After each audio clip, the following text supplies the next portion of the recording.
Hi, Darrin Cook, aka Raymonde Crow.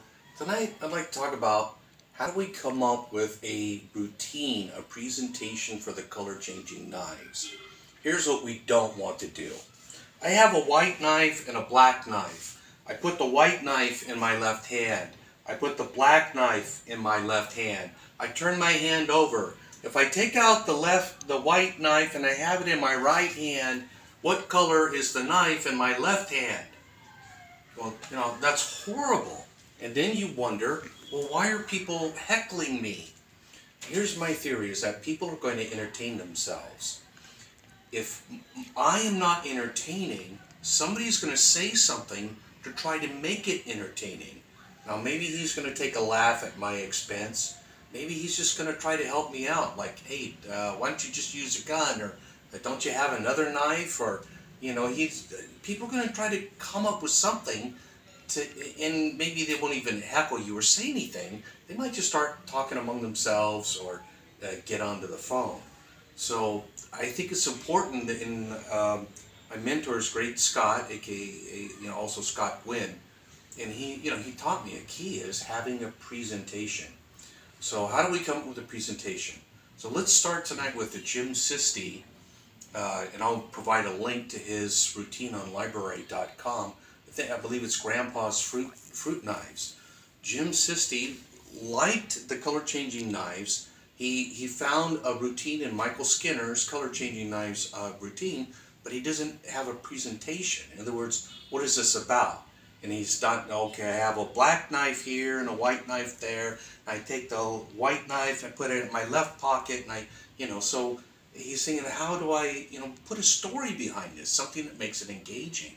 Well, he said that one day he was at an Italian family gathering and he saw the old men get out their pocket knives and start using the pocket knives to peel fruit. He thought, aha, that's it.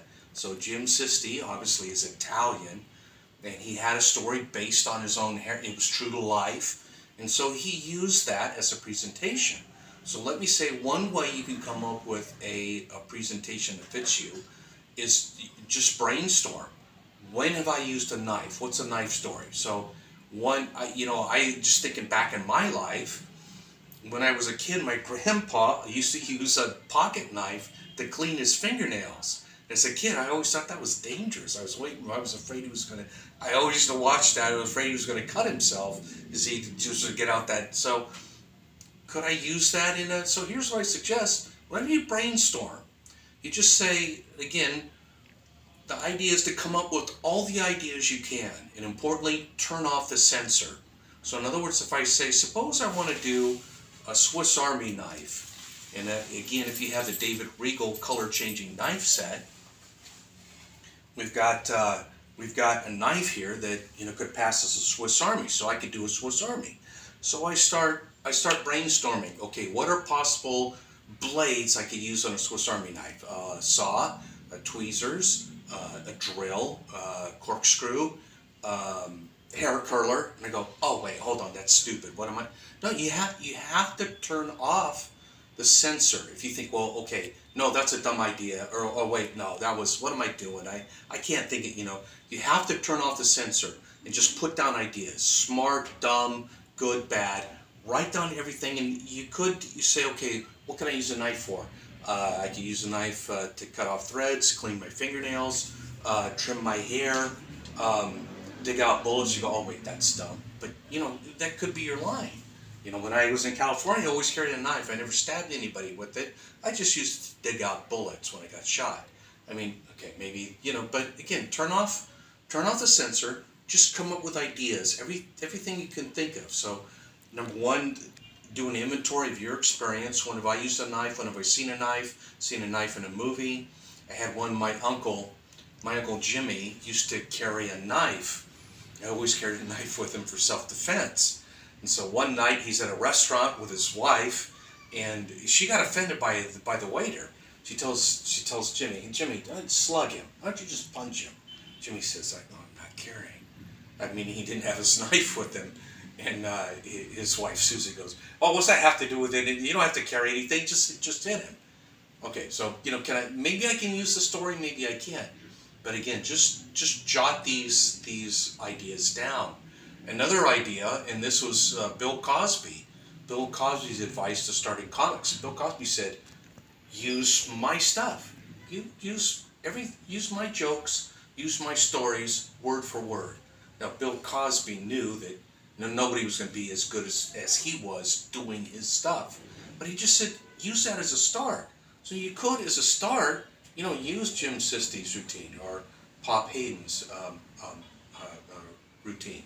So get a commercial routine, use that as a start, and then bit by bit add more and more of your own. And the other thing I'll say on the Pop Hayden routine, kind of an interesting one, was that remember he starts with a knife in the hand, hold that wrist, nobody can vanish it. He is going to go full circle, and by the end of the routine, he is going to end with that knife vanishing from the hand. That in stand-up comedy is called a callback. So, and you can see it's a structure often used in the movies where the hero leaves home, has a big adventure, and ends by coming back home.